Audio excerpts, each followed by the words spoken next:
The test is in 4 parts: Part 1, Part 2, Part 3, and Part 4. Now look at Part 1.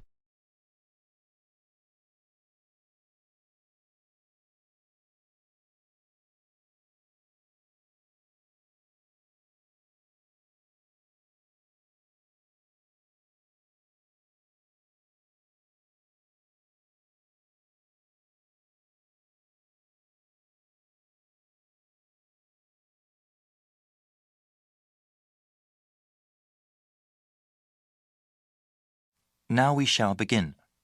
You should answer the questions as you listen because you will not hear the recording a second time. Listen carefully and answer questions 1 to 5. Hi there, how are you? I'm glad that you came to the convention today. We have a lot of schools here today talking about study abroad programs. You can talk to them and find out which program works best for you. We also have a presentation called How to Prepare for University Studies. I recommend that you attend. The presentation starts at 9 a.m. and it will help you understand what you need to do before you go to university. It will take place in the Blue Room. Oh, the Blue Room? Where is that? Let me explain the schedule first. Then I'll tell you about where the events are. Okay, thanks. Yes, so the conference organizer will talk about 30 minutes telling you how to prepare for university-level courses. They can be very tough for new students. He will also talk about the special needs of international students. They have a different set of issues to deal with than students from the home country. So you said that was in the Blue Room? Yes, that's right. And after that you can go into the conference room at 10 o'clock. What is happening there? That's where the booths are. Booths? What kind of booths? One for each school, grouped into sections. People from each individual school will be able to give you information about different kinds of programs abroad. Before you hear the rest of the conversation, you have some time to look at questions 6 to 10.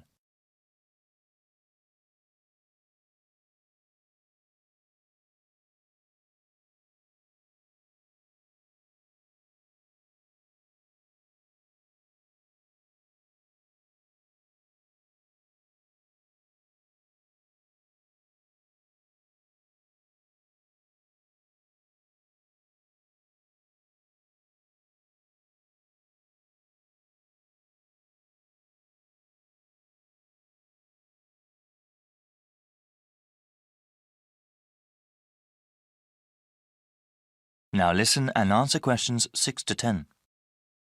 Okay, so how do I get around the conference room? Right, let me tell you about how to get there first. So when you exit the Blue Room, you have to turn left. Walk until you get to the end of the hallway and you'll see 2 doors on both sides of you. The conference room is on your right. The room on the left side is the banquet hall, but there aren't any events scheduled there for today. Oh, okay, the banquet hall is where the washrooms are. Yes, the washrooms are at the very back on the side opposite the doors. All right then, so how many schools will be represented? We have over 50 schools here today. Oh, wow, that's a lot. That's okay. I'll give you a brief layout. The booths are laid out by region. That means schools from the same country will be in the same section. The first section you see when you enter the conference room are the schools from Australia. I see. That is quite a popular destination these days. What other sections are there? If you walk further on, the next section will have schools from Europe. Most of them are from England, but there are other countries as well. Oh, yes. Are there any places where I can get refreshments? Of course. Talking can work up an appetite. Refreshments are available all the way in the back of the conference room, past the Australian and European sections. Thanks for all the help. No problem. That is the end of Part 1. You now have half a minute to check your answers.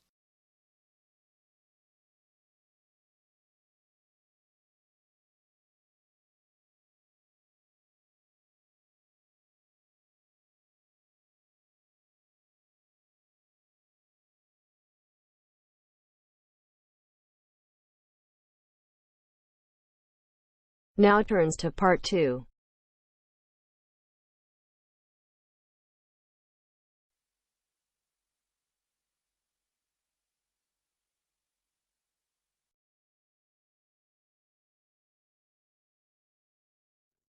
You will hear a recorded message giving tourists travel information in a large city. First, you have some time to look at questions 11 to 18.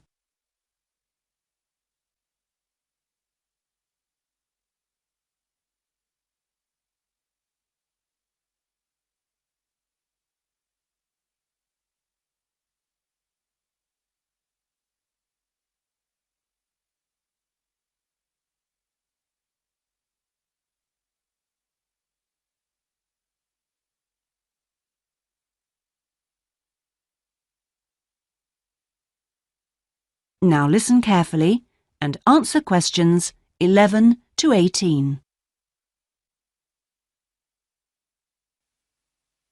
Thank you for calling the tourist line. There are many different ways of getting round the city, and we'd like to suggest some you may not have thought of. How about a city trip by boat? There are 4 main stopping points. From west to east, Stop A, Greenbanks, Stop B, City Bridge, Stop C, Roman Landing, and Stop D, Newtown. You can find the main booking office at Stop A. The first boat leaves at 8 a.m. and the last one at 6:30 p.m. There are also many attractions you can visit along the river. At Stop A, if you have time, you can visit the fine 16th century palace here, built for the king, with its beautiful formal gardens. It's very near the booking office. Now you can enjoy every corner of this superb residence. Stop B. Why don't you visit Tower Restaurant with its wide range of refreshments? This is a place where you can sit and enjoy the wonderful views over the old commercial and banking centre of the city. Stop C is the area where, in the 1st century AD, invading soldiers crossed the river. This was much shallower than it is now. That's why this area is called Roman Landing. There's an interactive museum to visit here, with a large shop which has a good range of local history books. At the furthest point of the trip, Stop D, the most exciting place to visit is the new entertainment complex with 7-screen cinema, bowling alley, and video games arcade. Before you hear the rest of the message, you have some time to look at questions 19 and 20.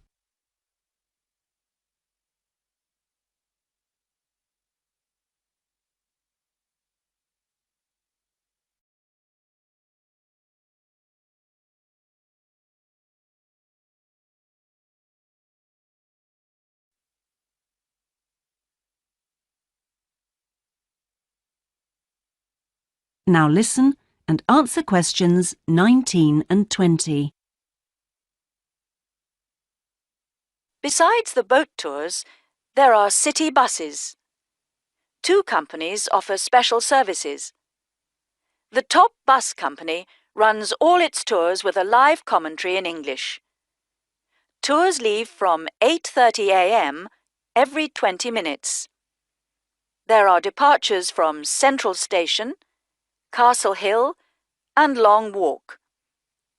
This is a hop-on, hop-off service, and tickets are valid for 24 hours. For further details, call Top Bus on 0208 944 7810. The number 1 sightseeing tour is available with a commentary in 8 languages. Buses depart from Central Station every 5 to 6 minutes from about 9 a.m., with the last bus at around 7 p.m. There are also number 1 services with an English-speaking guide. That is the end of part 2. You now have half a minute to check your answers.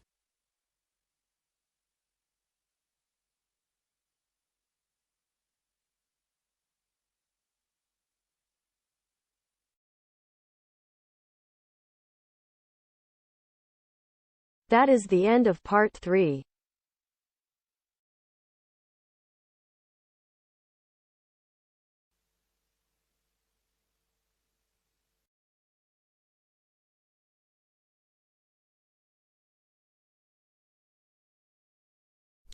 You will hear a discussion among 3 students who are organising an international film festival at their college. First, you have some time to look at questions 21 to 24.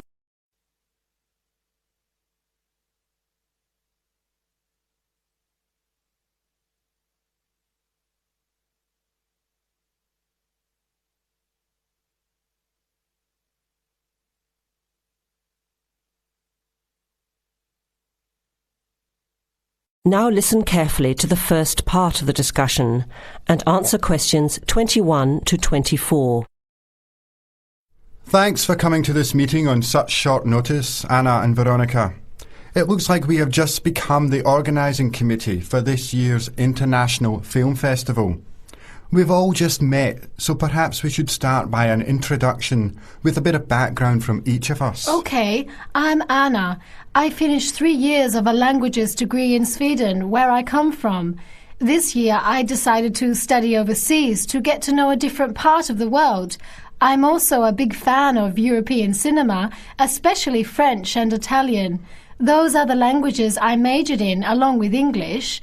To me, film is a great way to learn about the rest of the world. I was in the film club at my university, so when I saw the notice asking for volunteers, I thought it would be a good way to meet people and get involved in something I really enjoy. Thanks, Anna. My name is Veronica and I come from Italy. I'm doing graduate studies in English literature. I went to some of the films in the festival last year and enjoyed them. I especially liked the video interviews. That was when I decided to get involved. I used to do film reviews for our student newspaper back home. Hi, I'm Chris from Scotland and I'm in 4th year journalism. Cinema is my hobby. Last year I joined the organising committee just like you have now, and somehow this year I've ended up in charge. I'm actually able to use my coordinating work on the festival towards a credit for one of my courses. I have to write up a report on the festival with recommendations, so that's an extra motivation for me. So I hope this is going to be a good experience for us all. OK, where would you like to start? How about a general overview of the festival? I don't really know much about it. Well, the film festival was started by International Student Society 5 years ago and has grown every year. It is held over 4 nights during study break, Wednesday to Saturday. Normally we show 3 films a night. Last year we tried to choose films from different parts of the world that fit together in some way, maybe a similar theme. Or we could feature a type of film like action films or science fiction. Now you have some time to look at questions 25 to 30.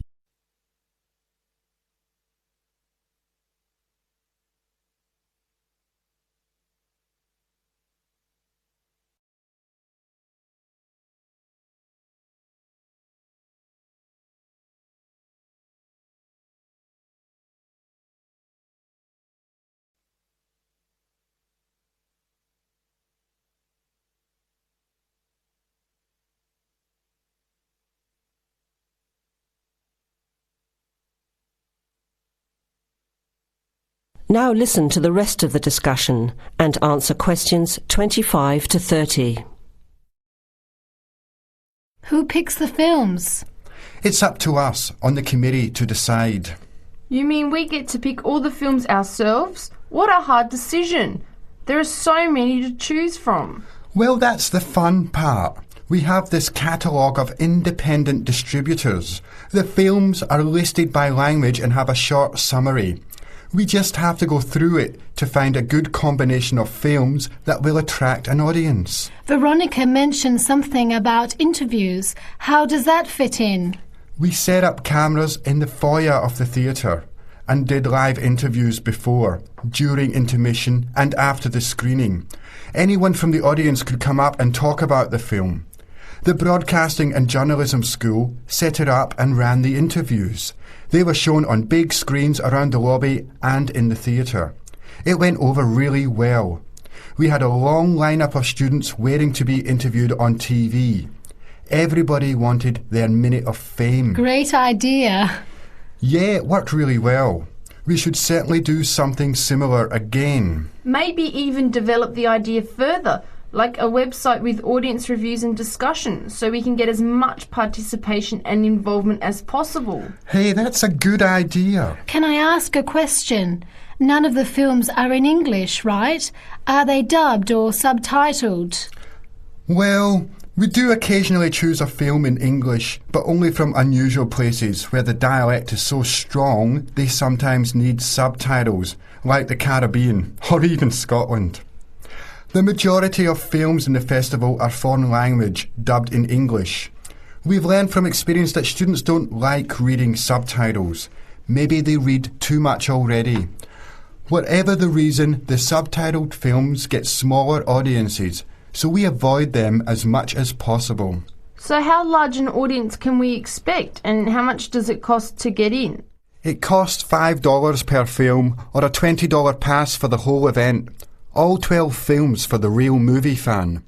We would have broken even last year, except for a bad storm on the Friday night.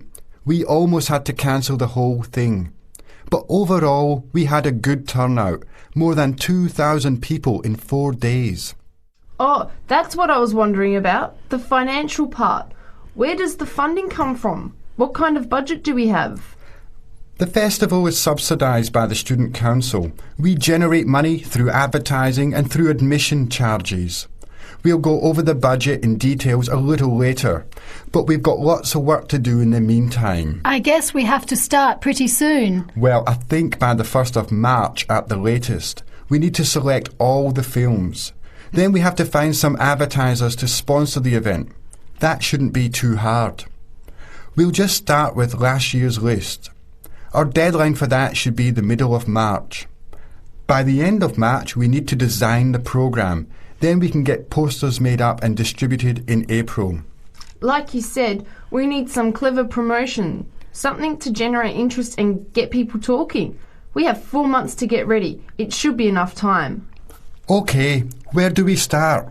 Let's start by talking about films, since that is the best part, and see what we come up with. What was the best film you saw last year?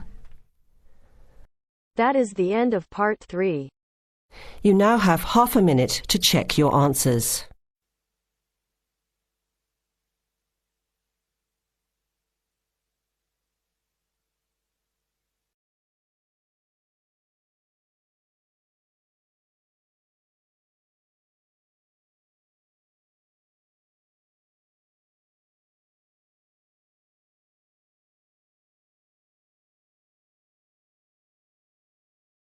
Now turns to part 4.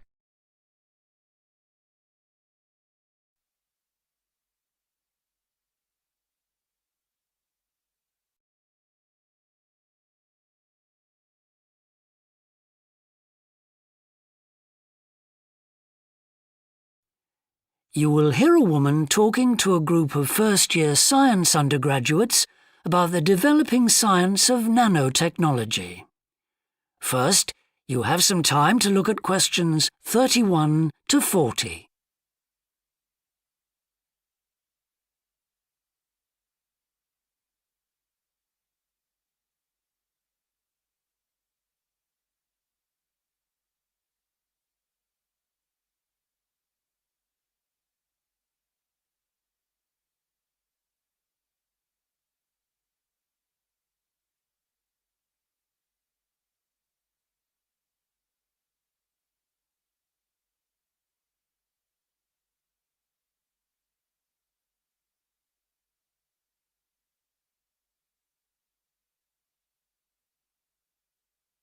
Now listen carefully and answer questions 31 to 40. Today we're going to look at an important area of science, namely nanotechnology. So, what is it? Nano means tiny, so it's science and engineering on the scale of atoms and molecules. The idea is that by controlling and rearranging atoms, you can literally create anything. However, as we'll see, the science of the small has some big implications, affecting us in many ways. There's no doubt that nanotechnology promises so much for civilization. However, all new technologies have their teething problems. And with nanotechnology, society often gets the wrong idea about its capabilities. Numerous science fiction books and movies have raised people's fears about nanotechnology, with scenarios such as inserting little nanorobots into your body that monitor everything you do without you realizing it, or self-replicating nanorobots that eventually take over the world. So, how do we safeguard such a potentially powerful technology? Some scientists recommend that nanoparticles be treated as new chemicals, with separate safety tests and clear labelling. They believe that greater care should also be taken with nanoparticles in laboratories and factories. Others have called for a withdrawal of new nanoproducts, such as cosmetics, and a temporary halt to many kinds of nanotech research. But as far as I'm concerned, there's a need to plough ahead with the discoveries and applications of nanotechnology. I really believe that most scientists would welcome a way to guard against unethical uses of such technology. We can't go around thinking that all innovation is bad, all advancement is bad. As with the debate about any new technology, it is how you use it that's important. So, let's look at some of its possible uses.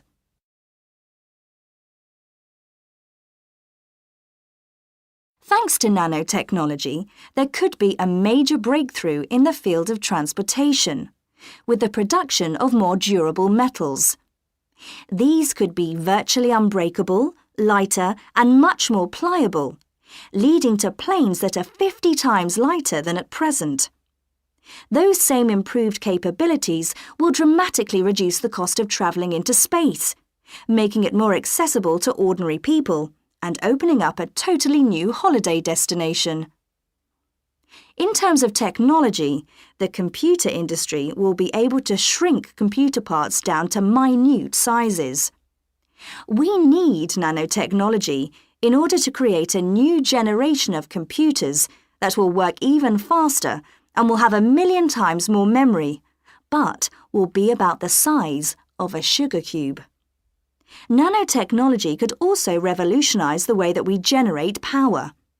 The cost of solar cells will be drastically reduced, so harnessing this energy will be far more economical than at present.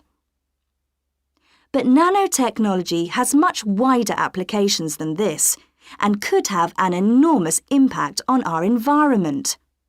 For instance, tiny airborne nanorobots could be programmed to actually rebuild the ozone layer, which could lessen the impact of global warming on our planet. That's a pretty amazing thought, isn't it? On a more local scale, this new technology could help with the cleanup of environmental disasters, as nanotechnology will allow us to remove oil and other contaminants from the water far more effectively. And if nanotechnology progresses as expected, as a sort of building block set of about 90 atoms, then you could build anything you wanted from the bottom up. In terms of production, this means that you only use what you need, and so there wouldn't be any waste.